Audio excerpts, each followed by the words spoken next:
안녕하세요, 구독자 여러분. 사연을 읽어드리는 필립입니다. 오늘도 재밌는 사연 들으시고 행복한 시간 되세요.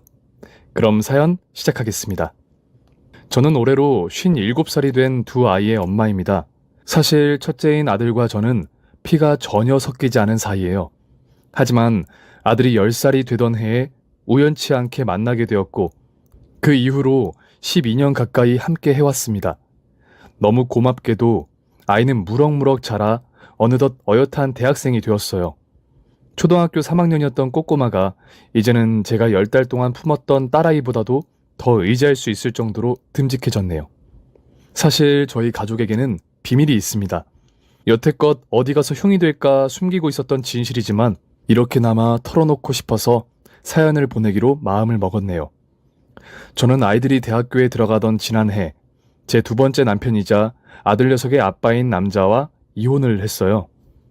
제 복잡한 인생사 때문에 아이들이 상처를 받지는 않을까 고민도 많이 했지만 도저히 그 사람을 용서할 수가 없었습니다. 그 사람을 처음 만났던 건 제가 첫 번째 남편과 연을 끊은 직후였어요. 당시 45살이었던 제 곁에는 9살짜리 딸아이 하나만 남아 있었죠. 첫 이혼의 사유는 남편의 외도였어요. 늘 나만 사랑하겠다던 다짐은 어느새 잊은 건지 그 사람은 틈만 나면 다른 여자들과 시간을 보냈습니다. 사실 그 사람의 태도가 변하기 시작했던 건 제가 딸을 임신하고 있었던 시점부터였어요. 그때 미리 알아채고 헤어졌어야 했는데 사람 마음이 참 이상하더라고요. 분명 나를 더 이상 사랑하지 않는다는 것을 알면서도 쉽게 놓아주기가 힘들었어요. 결국 그렇게 질긴 악연을 이어갈 수밖에 없었죠. 하지만 도무지 나아지지 않는 바람기와 매일같이 상처를 주는 태도 때문에 제 자존감은 점점 떨어져만 갔어요. 사실 저는 꽤 규모가 있는 패션 브랜드를 20년 넘게 운영하고 있어요. 디자인 전공으로 대학원까지 졸업하고 30대 초반에 처음 오픈한 샵이 잘 된 덕분이었죠. 운이 좋게도 부모님께서 저를 뒷받침해 주셨던 덕분에 사업을 점점 크게 키워나갈 수 있었습니다. 하지만 첫 남편은 그런 저를 두고 마냥 책임감 없는 엄마이자 아내라고 생각했던 것 같아요. 여자가 사업을 핑계로 바깥으로만 나돈다며 늘 저를 질책했으니까요. 정작 본인은 여기저기 돌아다니며 술자리를 즐기기에 바빴으면서 말이에요. 이제 와서 생각해보면 왜 그런 사람 때문에 스스로 갉아먹었을까 싶어요. 하지만 그때 저는 아이를 돌보랴, 집안일을 하랴, 또 회사를 관리하랴, 몸이 10개라도 모자랐습니다. 그로 인해 몸도 마음도 많이 지쳐 있었고, 그래서 전 남편의 가시돋친 말 한마디 한마디가 아프게 다가왔죠. 처음에는 그냥 버티고 사는 게 답인 줄로만 알았어요. 하지만 막말을 듣고 무시당하며 보내는 나날이 하루, 한 달, 1년이 될수록 이건 아니다라는 생각이 들기 시작하더라고요. 특히 그 사람의 못된 언행이 딸아이에게까지 뻗치는 걸 보고 나니 참을 수가 없었습니다. 그렇게 그 사람과 법적으로 이혼 절차를 밟게 되었어요. 저와 함께 사는 나날이 지겹다고 말하던 그 사람이었지만 막상 헤어지는 건 무서웠나 봐요. 아이의 양육권을 가지고 또 나중에는 양육비를 가지고 발을 걸고 넘어지더라고요. 그간 제가 벌어온 돈으로 여유롭게 살았던 습관을 버리는 게 두려웠겠죠. 하지만 그간 모아둔 자료로 남편의 막말과 못된 행동을 증명하고 나니 법원도 제 손을 들어주었습니다. 양육비는 제가 먼저 됐다고 선을 그었어요. 그 사람과는 다시 엮이고 싶지 않았으니까요. 악연을 끊어내고 나면 그래도 좀 나아질 줄 알았어요. 하지만 골마 들어가기 시작한 마음은 쉽게 낫질 않더라고요. 지금이야 병원에도 다니고 심리상담 등의 치료를 받으면 된다는 걸 알아요. 하지만 그때만 하더라도 마음의 병으로 의사를 찾는다는 게 거의 금기시 되던 시절이었어요. 그렇게 혼자 견디고 견디다가 결국 슬픔이 터져버렸습니다. 여느 때처럼 딸애를 학원에 보내고 저 혼자 한강 고수부지 근처를 산책하던 찰나였어요. 달빛이 일렁이는 강물을 물끄러미 바라보는데 저도 모르게 더 이상 삶을 이어가고 싶지 않다는 생각이 들었습니다. 아이도 있는데 대체 무슨 정신이었는지 모르겠어요. 그날은 그냥 온몸에 힘이 쭉 빠진 것처럼 괴롭기만 했으니까요. 정신을 차려보니 저는 벌써 가슴 밑까지 차오른 물속을 걷고 있었어요. 꼭 무언가에 홀린 사람처럼 넋을 놓고 점점 더 깊은 곳을 향해 가던 참이었죠. 누군가 갑자기 제 팔을 낚아채더니 눈 깜빡할 사이에 저를 끌고 무트로 걸어 나오더라고요. 저는 힘이 쭉 빠져 늘어진 채로 그 사람의 손길에 이끌려 나와 고수부지 옆 산책로에 주저앉게 되었습니다. 저도 몰랐는데 주변에는 이미 사람들이 많이 몰려 있었습니다. 다들 어머 어머 하며 발을 동동 구르고 있더라고요. 그제서야 제가 대체 무슨 짓을 하려고 했는지 깨닫게 되었어요. 당혹감과 부끄러움이 순식간에 밀려왔습니다. 고개를 올려 저를 구해준 은인의 얼굴을 확인했어요. 저와 비슷한 또래의 남자더군요. 그 사람은 춥죠? 하고 묻더니 제가 대답을 하기 전에 미리 벗어두었던 자신의 자켓을 제 어깨 위로 덮어주었어요. 늦가을의 밤 공기는 너무나 차가웠고 몸이 젖어 있어 부들부들 떨리던 참이었는데 참 고맙더라고요. 비 맞은 생쥐 같은 꼴이었는데도 그 사람은 전혀 개의치 않고 저를 챙겨주었어요. 그러더니 곧 주변에 몰려있던 구경꾼들에게 이제 괜찮으니 신경 쓰지 않으셔도 돼요. 돌아가 주세요. 하고 정중하게 이야기를 했습니다. 덕분에 저를 창피하게 했던 사람들의 시선도 곧 먼지처럼 흩어졌고요. 그게 첫 만남이었어요. 너무 고맙고 부끄러워서 옷을 세탁하여 돌려줄 테니 연락처만 남겨달라고 말하자 그 사람은 고마우시다면 같이 식사나 한 끼 하실까요? 하며 사람 좋은 미소를 지어 보이더군요. 처음에는 가정이 있는 사람이 아닐까 싶어 망설여졌던 게 사실이에요. 하지만 이어지는 말에 마음이 놓이더라고요. 별 다른 의도는 없어요. 사실 저는 10살짜리 아들을 둔 호랍이에요. 아내는 오래전에 저를 두고 다른 사랑을 찾아 떠났고요. 처음부터 그렇게 솔직하게 자신의 아픔을 털어놓다니 오히려 대단한 사람이다 싶었어요. 그 사람은 제 표정을 살피더니 황급히 덧붙였습니다. 부담스러우시다면 식사는 안 하셔도... 그 순간 저는 왜인지 모르게 그 사람의 이야기를 더 듣고 싶다는 생각을 하게 됐어요. 그렇게 식사를 한번 대접하게 되었고 그 이후로도 종종 연락을 주고받거나 만나서 시간을 보내는 사이가 되었습니다. 그 사람의 사연을 찬찬히 들어보니 저와 꽤 비슷한 점이 많은 듯 싶었어요. 그 사람 역시 아내의 외도로 인해 가정을 잃었다고 하더군요. 전 부인이 바람을 피우던 남자와 함께 해외로 도망쳤다는 이야기를 듣자 제 마음이 다 무너지는 것 같았어요. 게다가 제 딸과 딱 1살밖에 차이 나지 않는 아들을 두고 있었어요. 저 역시도 전 남편과 있었던 기나긴 사건들을 털어놓았습니다.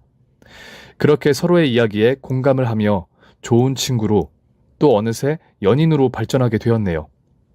깊은 얘기를 주고받다 보니 그 사람의 사정이 너무 딱하게 느껴졌어요. 이혼 재판 중 아내에게 위자료 청구 소송을 당했다고 하더라고요. 게다가 이전에 아내가 모아둔 거짓 증거들로 인해 결국 소송에서 지게 되었고 그로 인해 막대한 빚을 질 수밖에 없었다고 했어요. 홀로 막노동을 하며 아들을 키우고 있는데 하루하루 버티기가 너무나 괴롭다고 말했죠. 그 사람의 눈물을 보면서 저는 그를 돕고 싶다는 생각을 하게 되었어요. 그 사람의 아들에게도 좋은 엄마가 되어주고 싶었고요.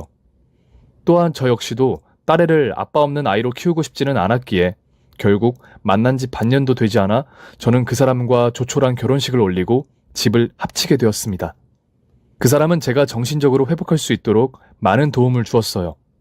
제 고민을 잘 들어주었고 공감까지 해주었으니까요. 게다가 여느 가정주부 못지않게 가사 노동에도 열심이었습니다. 이전에 가지고 있던 직장도 그만두고 아이들 양육과 집안일에만 집중을 해주었어요. 대신 상대적으로 경제적인 능력이 좋았던 제가 그간 이어오던 사업에 집중하며 금전 문제를 해결하였죠. 그 사람의 명의로 되어 있던 부채를 탕감할 수 있도록 돕기도 했고요. 그렇게 3년 정도의 시간이 흘렀을 때였습니다. 제 이름을 딴 브랜드는 더욱더 크게 성장하였고 제 신체와 정신도 크게 회복되었어요. 아이들 또한 너무 고맙게도 잘 자라주었습니다. 처음 만났을 때는 꽤나 어색해했던 두 아이가 이제는 정말 친남매처럼 서로를 의지하며 장난도 치는 모습을 보니 퍽 눈물이 날 것만 같았어요. 어느 날은 딸아이가 제게 몰래 와서 이렇게 말을 하기도 했어요. 엄마, 저 오빠가 생겨서 너무 좋아요. 예전에는 혼자 있어서 심심하고 외로웠거든요. 그런데 이제는 오빠랑 맨날 놀 수도 있고 엄마랑 행복해 보여서 맨날 즐거워요. 그 말을 듣고 턱끝까지 울음이 차올랐던 기억이 나네요. 생판 남이었던 게 엊그저께 같은데 아들 녀석도 슬슬 제게 마음을 열었는지 때때로 애교까지 부리곤 했어요. 주변 친구들을 보면 내 배 아파 낳은 자식들도 말을 듣지 않아 속상하다던데 제게는 어쩜 이렇게 큰 행운이 찾아왔을까 감격스럽기도 했네요. 아이들은 제 속을 썩일 일을 단 한 번도 하지 않았어요. 딱 한 번 아들이 친구와 싸웠다는 이야기를 듣고 학교에 간 적이 있기는 했지만요. 이래 자초지종을 들어보니 아들의 친구가 먼저 시비를 걸어왔다고 하더군요. 너랑 네 동생은 왜 하나도 안 닮았냐? 엄마 아빠가 달라서 그런가? 이죽이며 그런 말을 하는데 순간 화를 참을 수 없었다고 해요. 자기를 욕하는 건 괜찮지만 부모님과 동생에게까지 막말을 하는 건 견디기가 어려웠다더라고요. 결국 친구와 주먹 다짐을 하게 되었고 그로 인해 제가 학교에 불려갔던 거였죠. 그날 저는 아들에게 이렇게 말했어요. 우리 아들, 엄마는 늘 네 편이야. 친구랑 싸우는 건 좋은 일이 아니야. 하지만 엄마는 네가 왜 그랬는지 충분히 이해해. 그러니까 앞으로도 기죽지 말고 당당하게 살자. 알겠지? 그 말을 들은 아들의 눈에서 눈물이 떨어졌던 걸 아직도 생생하게 기억해요. 아이는 제게 연신 고맙다고 말했습니다. 다시는 친구 안 때릴게요. 말로 이야기할 거예요. 하고 기특한 말까지 했네요. 이렇게 뿌듯한 일이 이어지다 보니 자연스럽게 감사한 마음이 커졌습니다. 무엇보다도 이런 소중한 인연을 만들어 주었던 새 남편에게 보답을 하고 싶었어요. 어떻게 해서든 이 고마움을 표현하고 싶다는 욕심이 생겼거든요. 그때가 마침 남편이 지고 있던 빚도 다 갚은 참이었기에 저는 그 사람이 이제 더 나은 삶을 살 수 있도록 힘을 보태고 싶었어요. 위로의 말을 너무나 잘해주었던 사람이라 혹시 심리 상담사가 되면 어떨까 하는 생각이 들더라고요. 남편에게도 넌지시 의견을 물어보았더니 마침 꼭 해보고 싶었던 일이라는 대답이 돌아왔습니다. 그 길로 저와 그 사람은 심리 상담사가 될 수 있는 방법을 알아보기 시작했어요. 대한민국에서 그 직업을 갖기 위해서는 학사 과정부터 다시 시작해야 하더라고요. 저는 그 사람에게 대학을 다시 다녀보기를 권했습니다. 학비는 내가 다 대줄 테니 걱정하지 말고 다시 공부를 시작해보라고 했죠.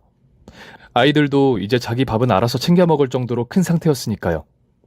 그 사람은 저에게 연신 고맙다고 말했어요. 저를 만나서 자신의 인생이 다시 시작된 것만 같다면서요. 그리고 그 말을 증명이라도 하듯 정말 열심히 공부를 하였습니다.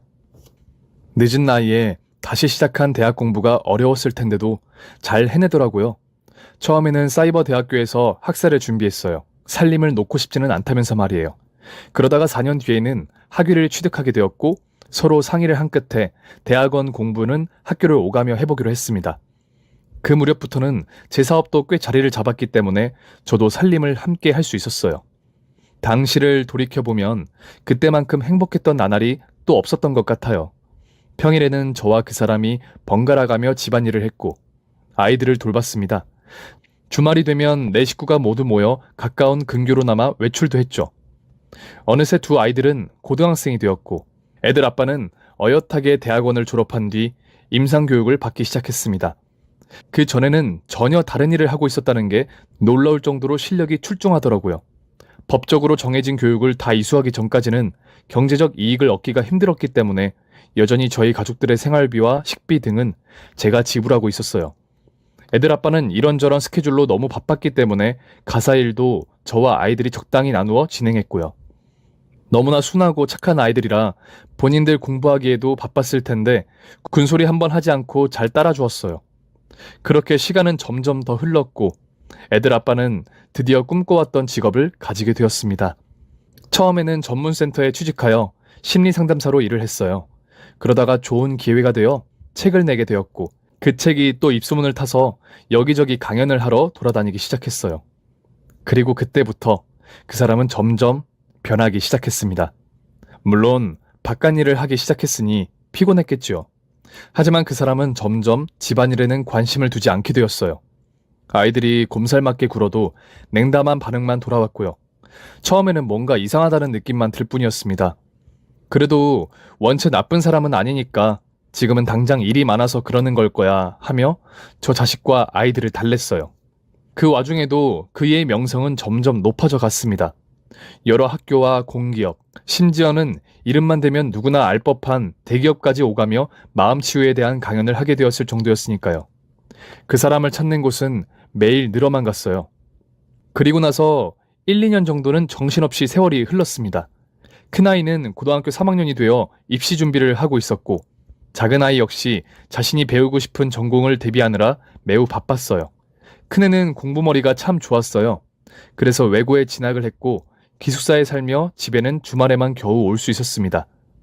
그래도 집에 올 때마다 저와 많은 대화를 했어요. 비슷한 또래의 사춘기 남자애들과는 확연히 달랐죠. 아들을 가진 주변 지인들이 전부 부럽다고 이야기했을 정도로요. 그런 반면 딸애는 저를 닮은 건지 예술적인 감각이 뛰어났어요. 그래서 중학생 시절부터 미술학원에 보내주었죠. 고맙게도 제가 졸업한 예술고등학교에 합격을 해서 꾸준히 대학 입시를 위해 노력하더군요. 두 아이들은 여전히 만날 때마다 서로를 챙겨주는 다정한 남매였어요. 어쩌면 그래서 무언가 잘못되어 가고 있다는 사실을 빨리 눈치채지 못했던 것 같아요. 엄마로서 또 사업가로서 바쁜 나날을 보내고 있었으니 조금씩 변해가는 남편에 대해서는 인지할 수가 없었던 거죠. 낯선 여자로부터 연락이 왔던 건 그 무렵이었어요. 제가 관리하고 있던 SNS 계정으로 메시지 한 통이 날아왔습니다.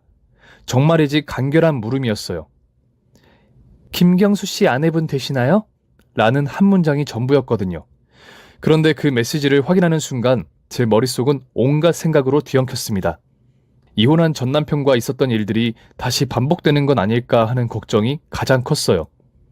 아니겠지 하면서도 불안은 쉽게 사그라들지 않았습니다. 차마 답장을 할 수도 없었어요. 혹시라도 제가 상상했던 대답을 듣게 될까봐 너무나 두려웠으니까요. 메시지를 확인한 뒤 답을 보내지 않자 그 여자는 다시금 연락을 보내왔습니다. 저는 이진이의 동생 되는 사람입니다. 잠깐 대화를 나누고 싶어서 연락드렸어요. 상대방이 이야기한 이진이라는 이름은 제게 너무나 낯설었어요. 태어나서 처음 듣는 이름이었죠. 도대체 이 사람이 무슨 목적으로 연락을 취한 것인지 짐작조차 되지 않았어요. 그쯤 되자 차라리 남편에게 직접적으로 묻는 게 나을지도 모른다는 생각이 들더군요. 그래서 그날 밤 일을 마치고 돌아온 그이에게 조심스럽게 물음을 던졌습니다. 여보, 혹시 이진희라는 사람 알아? 제 입에서 그 이름이 나오자마자 그이의 얼굴이 차갑게 굳었어요. 그러더니 답변이 아닌 또 다른 질문으로 응수를 하더라고요. 당신이 그 이름을 어떻게 알아? 차마 거짓말을 할 수도 없을 만큼 당황한 것 같이 보였어요. 순식간에 새하얗게 질린 그 사람의 낯빛을 보면서 저는 보통 일이 아니구나라는 것을 짐작할 수 있었습니다. 이진희 씨 동생이라는 사람한테 연락이 왔어. 제가 떨리는 목소리로 대답했어요. 그러자 그 사람은 잠시 말문이 막힌 듯 아무런 말을 하지 못했습니다. 방 안에는 그저 침묵만이 맴돌았어요. 어찌나 조용했는지 귓가에 삐 하는 이명이 들릴 정도였죠. 결국 제가 다시 입을 열었습니다. 누구길래 그래? 편하게 말해봐. 괜찮으니까. 그러자 그 사람은 읽고 있던 책을 덮더니 자세를 고쳐 앉았습니다. 그리고 힘겹게 대답을 이어갔어요. 이진이는 내 전 부인 이름이야. 그 말을 듣자마자 어찌나 부끄럽던지요. 전 부인의 외도로 인해 상처받았던 마음을 헤집어 놓은 건 아닐까 하는 마음에 그저 미안하다는 마음밖에는 들지 않았어요. 또 갑작스럽게 연락을 취한 전 부인의 동생이라는 여자에게 화가 나기 시작했습니다. 내가 섣불리 짐작해서 미안해. 난 당신한테 무슨 일이라도 생긴 줄 알고. 그러자 남편은 저를 꼭 끌어안더니 괜찮아. 다 괜찮아. 하며 오히려 저를 달래주었어요. 제가 그 여자한테 다시 연락해봐야겠어. 대체 무슨 배짱으로 나한테 메시지를 보낸 거야? 하고 성을 내자 마치 성인 군자인 것처럼 됐어. 그런 사람들 일일이 신경 쓰지 말자. 그냥 잊어버려. 하고 대답하기도 했고요. 그렇게 그 일은 제 기억에서 잊혀져 가나 싶었습니다. 그런데요. 여자의 직감이라는 게 무섭다는 말이 있죠. 분명 일단락 된 것 같은 일이었는데 제 마음속에는 자꾸만 이상한 의심이 모락모락 피어올랐습니다. 여전히 이진희 씨의 동생이라는 사람에게 답장은 보내지 않은 채였지만요. 그 여자 역시도 제가 답변을 하지 않으니 더 이상 연락은 하지 않더라고요. 한데 만약 자신의 친언니가 외도를 저질러 이혼을 당한 게 맞다면 도대체 무슨 심보로 전 형부의 새 부인에게 연락을 했을까 싶은 궁금증이 생겼어요. 뭔가 숨겨진 뒷이야기가 있는 걸까 하는 호기심도 들었고요. 열어서는 안 되는 판도라의 상자인 걸 알면서도 그 메시지가 자꾸만 머릿속에 맴돌았어요. 결국 저는 그 여자에게 답장을 보내기로 마음먹었습니다. 혹시 저한테 연락을 하신 이유가 뭔지 여쭤봐도 될까요? 제 질문에 그 여자는 한참이나 망설이는 듯 보였어요. 그러다가 결국 다시금 메시지가 도착했습니다. 저희 언니 어떻게 되었는지 알고 계시나요? 이때까지는 제가 의심이 많아 괜한 오해를 하고 있다고 철석같이 믿었어요. 그래서 다소 날이 선 말투로 답장을 보냈습니다. 네, 남편에게 들어서 대강은 알고 있습니다. 해외에서 살고 계신다고요? 그 뒤로 이어진 대화는 가히 충격적인 수준이었어요. 그 인간이 그렇게 말하던가요? 저희 언니가 해외에서 살고 있다고? 저는 우선 맞다고 대답했어요. 그러자 그 여자가 이렇게 답장을 보내왔습니다. 저희 언니 식물인간으로 10년 가까이 병원 신세를 지고 있어요. 그 인간 때문에요. 심장이 터질 것처럼 뛰기 시작했어요. 그렇게 착하고 순한 남자가 대체 무슨 일을 했길래 전 부인이 식물인간이 된 걸까? 불안한 마음이 앞섰습니다. 손가락이 마구 떨려서 차마 답장을 보낼 수조차 없었어요. 저는 결국 제 연락처를 알려주기로 결심했습니다. 그리고 이렇게 덧붙였어요. 만나서 이야기하는 게 좋을 것 같네요. 그 여자와 대면하게 된 건 바로 그 다음 날이었습니다. 회사 근처에 카페로 오겠다기에 약속 장소에 먼저 나가 기다리고 있었어요. 시간이 되자 예상보다 훨씬 더 수척한 여자가 문을 열고 들어왔습니다. 그러더니 제 얼굴을 알아보는 듯 망설임 없는 걸음걸이로 제게 걸어왔어요. 그 여자의 눈빛은 뭐랄까 굉장히 서늘했습니다. 한이 서려 있는 사람의 눈빛을 하고 있었어요. 어찌나 오랫동안 화를 참고 살아왔는지 이제는 아무런 감정도 없는 사람처럼 보일 정도였죠. 그 여자는 제 앞자리에 가방을 내려놓더니 털썩 하고 의자에 앉았습니다. 꼿꼿하게 허리를 세운 자세였지만 왠지 모르게 위태로워 보였어요. 하실 말씀이 있으시다고요? 하고 제가 먼저 말문을 열었어요. 김경수 씨한테 들은 저희 언니 이야기 좀 먼저 들을 수 있을까요? 그 질문을 듣자마자 눈치챌 수 있었어요. 이 사람은 내 남편에게 큰 분노를 가지고 있구나라는 걸요. 아마 어린아이라도 알 수 있었을 거예요. 저는 순식간에 그 분위기에 압도된 채로 그간 들었던 사연을 털어놓기 시작했습니다. 전 부인이 외도를 저질러 외국으로 떠났다는 이야기를 들었다고, 아들을 혼자 키우느라 힘들었던 것 같았다고, 그리고 위자료로 인해 재산을 모두 빼앗겠다는 사정까지 그 모든 이야기를 들으면서 그 여자의 안색은 점점 울그락불그락하게 변했어요. 그리고는 입을 열어 딱 한마디를 뱉었습니다. 그 인간 여전히 뻔뻔하네요. 뒤이어 듣게 된 이야기는 저를 기겁하게 만들기 충분했습니다. 사실 둘 사이에도 외도를 저지른 건 아내가 아닌 남편이었다고 했어요. 그로 인해 큰 충격을 받은 아내는 스스로 목숨을 끊으려는 시도를 했지만 결국 실패했다고 하더군요. 그러나 그 과정에서 큰 부상을 입어 결국 의식이 없는 코마 상태에 빠지게 되었다는 이야기도 들을 수 있었습니다. 그리고 제 남편, 아니 그 인간은 아픈 아내를 돌볼 수 없다며 일방적으로 이혼 소송을 신청했다고 해요. 여동생분은 언제 깨어날지도 모르는 언니를 위해 아들의 양육권이라도 가져오자고 했대요. 하지만 그 역시도 법정 다툼 끝에 빼앗겼고 언니분은 아직까지도 의식을 차리지 못한 채 호흡기 줄을 매달고 겨우 삶을 연명하고 있다고 했습니다. 그러면서 그분은 분통이 터진다는 듯이 말했어요. 재산을 빼앗겼다고 그 사람이 그래요? 참나, 자기가 애를 키우겠다고 하더니 양육비까지 청구했던 건 기억도 못하나 보네요? 언니가 경제 능력을 잃은 상태라는 걸 인정받았기에 망정이지 아니었으면 매달 치료비도 못 냈을 거예요. 저희 언니를 잃을 뻔했다고요. 아시겠어요? 머리가 너무나 복잡해졌습니다. 그동안 좋은 사람이라고 생각했던 그 사람이 정말 그런 파렴치한 짓을 저질렀을 리 없다고 믿고 싶었어요. 하지만 여동생이라는 분이 보여준 이전 결혼 사진, 그리고 외도 사실을 들킨 뒤 메시지로 나누었던 대화의 캡처본까지 확인한 뒤로는 더 이상 남편을 믿을 수가 없었습니다. 도저히 이 고민을 털어놓을 곳이 없었어요. 대체 어떻게 대처를 해야 하는지조차 알 수 없었고요.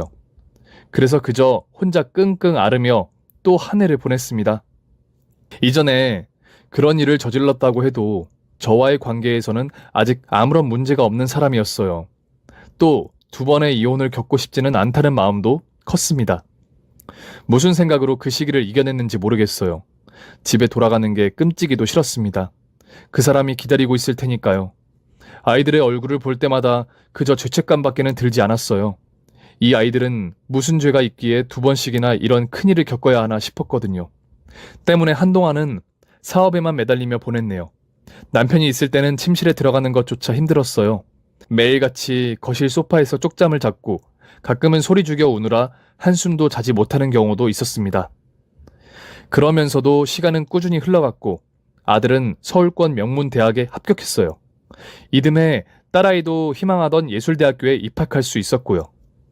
제 고뇌와는 관계없이 새해가 밝았어요. 남편은 여전히 강연 스케줄로 인해 너무나 바빴기 때문에 저 혼자 장성한 아이 둘을 데리고 오붓한 저녁 식사를 하기로 했습니다. 둘 다 성인이 되었으니 와인도 한 잔 곁들이기로 했죠. 지금 생각해보면 아이들도 분명 집안 분위기가 이상해졌다는 걸 눈치챘을 거예요. 하지만 제게 묻지도 않고 그저 묵묵히 기다려 주었던 게 미안하고 또 고맙네요. 그러면서도 둘끼리는 대화를 꽤 나눴던 건지 그날 저녁 아들 녀석이 먼저 말을 꺼냈어요. 와인 몇 잔을 마신 뒤라 분위기가 어느 정도 풀어진 상태였죠. 엄마, 혹시 아빠랑 무슨 일 있었어요? 단도직입적으로 물어오는 그 질문에 어떤 답을 해줘야 할지 알 수가 없었습니다. 거짓말을 칠 수도 없었고 그렇다고 꽁꽁 숨기기에는 너무 지친 상황이었어요. 결국 저는 그간 혼자서만 알아왔던 고민을 털어놓기로 했습니다. 가능한 아이들에게 상처를 주지 않으려고 노력했어요. 모든 이야기를 듣고 난 뒤 아이들의 얼굴에는 수심이 가득해졌습니다. 엄마로서 숨겨야 할 사정을 이야기한 건가 싶어서 괴로웠어요. 결국 그날의 식사는 그렇게 어영부영 마무리되었습니다. 아이들의 학교가 개강을 하기까지는 아직 어느 정도의 기간이 남아 있었고 마침 저와 남편이 모두 일을 쉬는 주말이었기에 집안에는 간만에 온 식구가 모여 있었죠. 그날 저녁에 나누었던 대화는 저와 아이들 사이에 말 못할 비밀이 되었고 아무것도 알지 못하는 남편만이 그저 속 편하게 텔레비전을 보고 있었어요. 아이들 역시 소파에 앉아 시선을 TV를 향해 고정시키고 있었지만 무언가를 의식하고 있는 듯 눈에 띄게 불편해 보였습니다. 저는 저녁을 만들기 위해 부엌에서 한참 달그락거리고 있었고요. 그때였어요.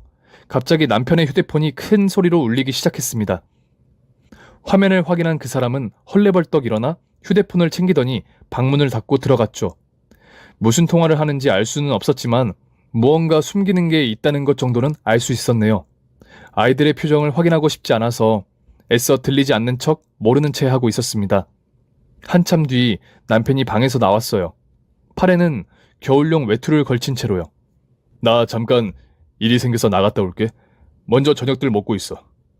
미안하다는 말까지 덧붙였지만 믿을 수가 없었어요. 이미 그 사람에 대한 신뢰는 바닥을 치고 있었으니까요.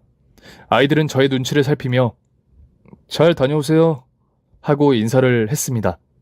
남편은 제 얼굴을 보지도 않은 채 현관문을 열고 나가버렸어요. 그리고 거실에는 정적만이 감돌았습니다. 저는 일부러 아무렇지 않은 척을 했어요. 묵묵히 저녁을 만들었고 아이들 역시 조용히 상 차리는 것을 도왔습니다. 평소와 다를 것이 아무것도 없었어요. 남편이 갑작스럽게 외출을 했다는 것만 빼면요. 조금은 어색한 공기 속에서 저와 두 아이는 숟가락을 들었습니다. 원래라면 시끌벅적했을 식탁이 쥐죽은 듯 조용했어요. 그러다가 문득 아들 녀석이 말을 꺼냈습니다. 엄마, 전에 말씀하셨던 것 말인데요. 저는 황급히 아이의 말을 멈췄습니다. 아니야. 그건 엄마가 오해를 좀 했던 것 같아. 너희는 신경 쓰지 않아도 괜찮아.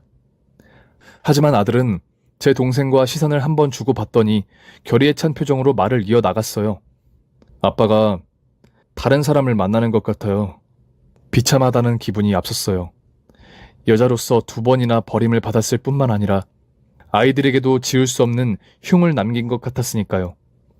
하지만 그 뒤로 이어진 아들의 말 덕분에 저는 곧 정신을 차릴 수 있었습니다. 제가 친구랑 싸웠던 날 엄마가 그러셨잖아요. 엄마는 늘 제 편이라고. 저도 마찬가지예요. 저는 늘 엄마 편이에요. 가만히 대화를 듣고 있던 딸 역시도 이렇게 말했어요. 이제 저희도 다 컸잖아요. 더 이상 저희 걱정은 하지 마세요. 엄마가 행복해야 저희도 행복해요.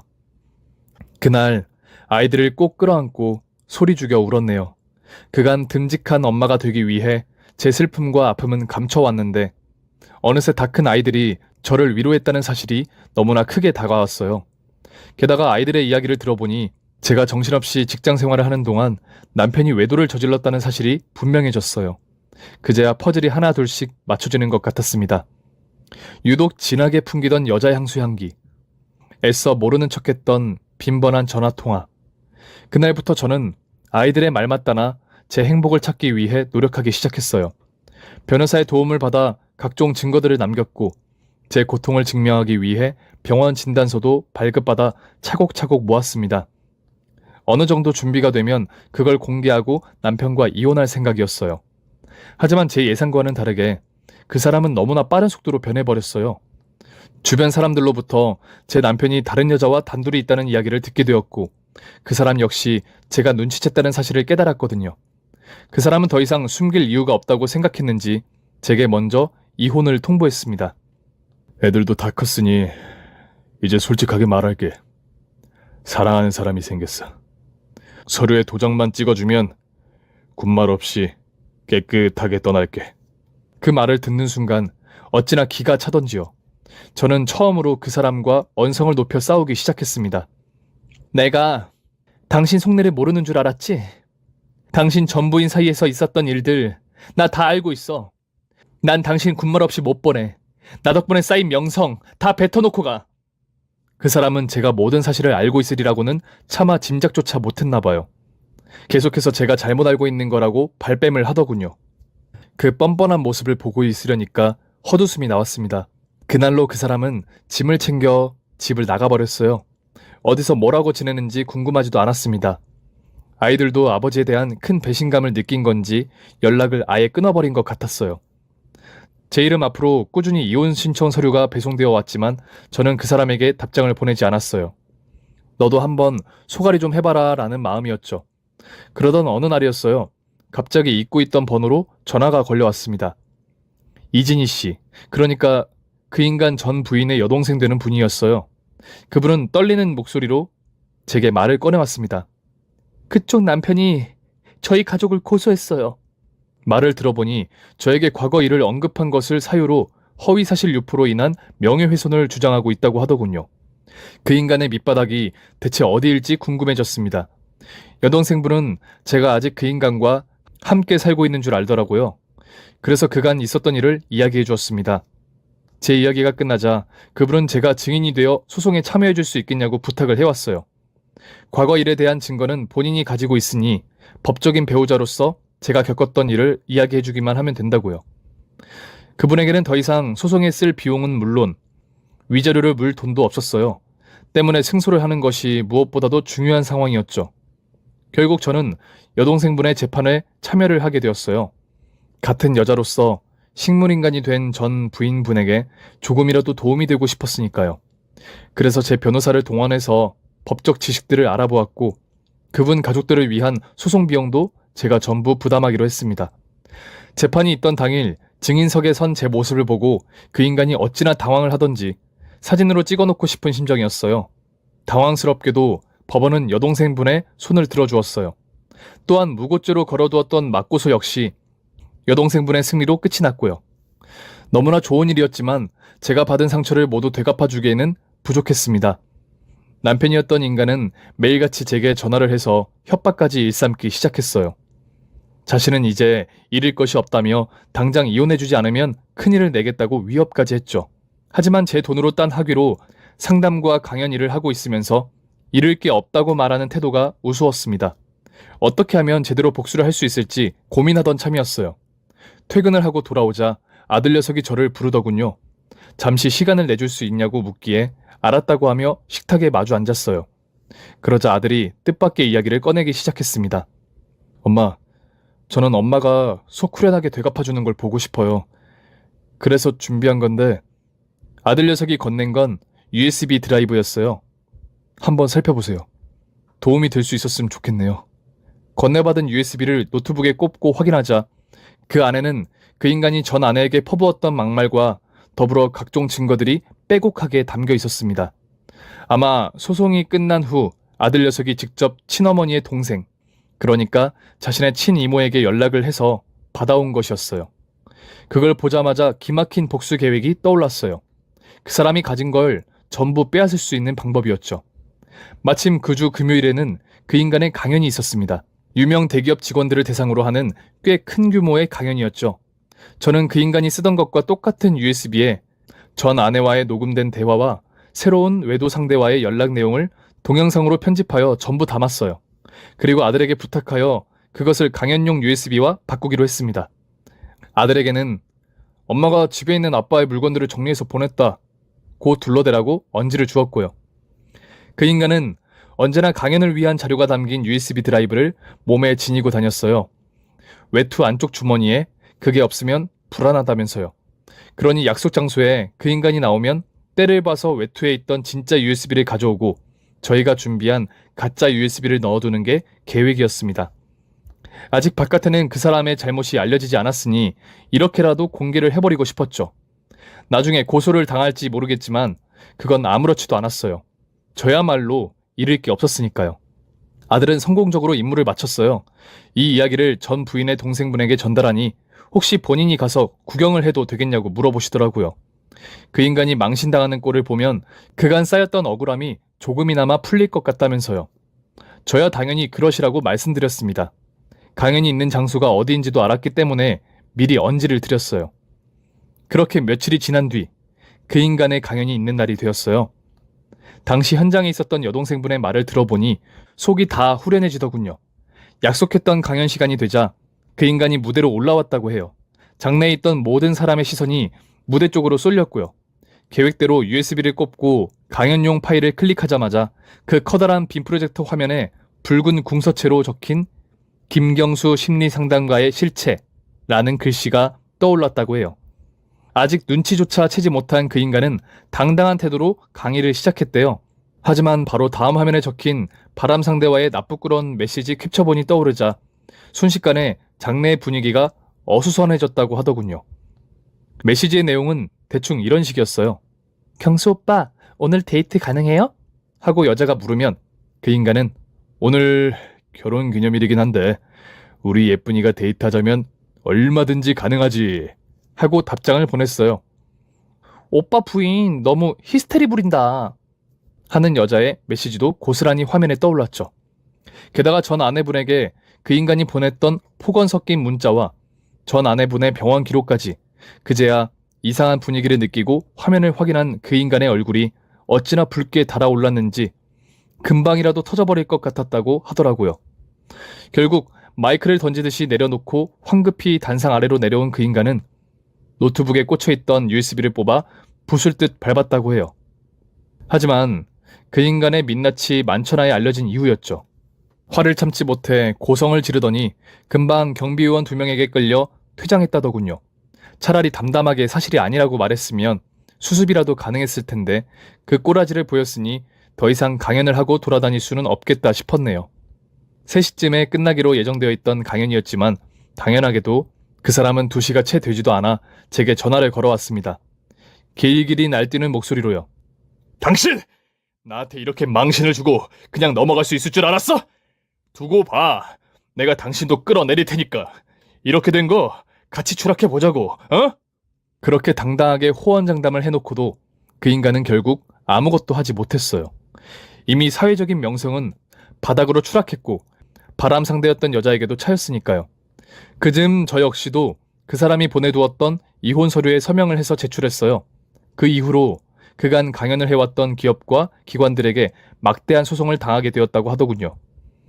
일을 하던 상담센터에서도 해고당했다고요. 그쯤 되었으니 저를 고소할 정신은 없었겠죠. 그렇게 그 인간은 쪽박을 치고 실업자로 전락했습니다. 우습게 들릴 수도 있겠지만 저는 그 이후로도 그 인간의 전 부인 가족과 연락을 하고 지내요. 아들 녀석과 함께 병문안을 다녀오기도 했고요. 장성한 아들을 알아본 건지 얼마 전에는 10년 만에 처음으로 눈을 뜨기까지 했답니다. 아들은 여전히 저를 엄마라고 부르고 있어요. 자신을 키워준 저 역시도 자신의 친엄마와 다름이 없다면서요.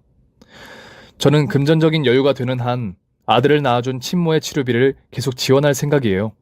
다행스럽게도 점점 상태가 호전되고 있는 것 같아 기분이 좋네요. 아들 녀석은 그동안 친어머니에게 갖고 있던 오해를 풀고 마음의 상처도 나아가고 있어요. 소중한 어머니가 둘이나 계시니 자신에게 아버지는 없는 존재라며 너스레를 떨기까지 하네요. 아, 며칠 전에는 그 인간으로부터 돈을 빌려달라는 연락이 왔네요. 자신이 망한 건 전부 제 탓이라며 은근히 잘못을 떠넘기더라고요. 그래서 아주 독하게 쏘아 붙였습니다. 네 행동으로 망한 거야. 내 탓이 아니라. 이제 다른 사람 등쳐먹지 말고 정직하게 좀 살아. 한 번 더 연락했다가는 그나마 남은 재산도 소송비로 치르게 될 테니까 알아서 하고. 그러자 찍소리도 못하고 전화를 뚝 끊어버리는 모습이 참 우스꽝스러웠어요.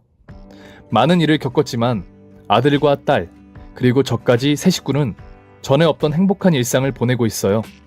이제 아들은 취업 준비를 하고 있고 딸 역시도 졸업 전시회를 위해 노력하는 중이에요. 힘겹게 얻은 행복이니만큼 꼭 지켜내고 싶네요. 여러분들도 행복한 일상이 가득하시길 바라며 제 이야기를 들어주셔서 감사합니다. 오늘 준비한 사연은 여기까지입니다. 재미있게 들으셨다면 구독과 좋아요 눌러주세요. 제게 아주 큰 힘이 됩니다. 그럼 저는 다음 사연으로 찾아뵐게요. 오늘도 건강하고 행복하세요.